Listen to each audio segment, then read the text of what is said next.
నేను ఒక చిన్న ఎక్స్పెరిమెంట్ చేశాను. మా ఇంట్లో ఒక వ్యక్తికి చెప్పడం కోసం, ఆమె మాటలు ఎంత డేంజరస్ ఉంటాయి అని చెప్పడం కోసం ఒక చిన్న మొక్క, తులసి మొక్క పెట్టుకుంటారు కదా ఇంట్లో, అలాంటిది తీసుకుని వచ్చి మా ఇంట్లో బాల్కనీలో పెట్టాను. బాల్కనీలో పెట్టి ప్రతిరోజు దానికి నీళ్లు పోసే సమయంలో దాన్ని తిట్టమని చెప్పాను.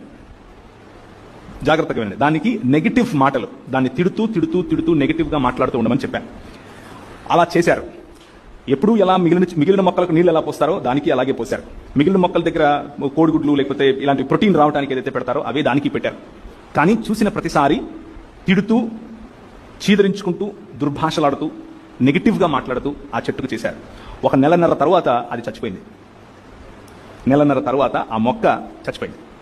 సో ఎందుకు ఈ మాటలు చెప్తున్నాను అనంటే, మాట అన్నది అంత స్ట్రాంగ్, అంత బలమైంది. ఆ బలమైన మాట మన హృదయాలను నిర్మించగలదు, లేకపోతే మన హృదయాలను నిర్వీర్యం కూడా చేయగలదు. దేవుని మాట నిర్మించే మాట, దేవుని మాట కలుగజేసే మాట, దేవుని మాట కట్టే మాట, దేవుని మాట ఈ లోక మర్యాదను కూలుస్తుంది, ఈ లోకంలో మంచిని నిర్మిస్తుంది.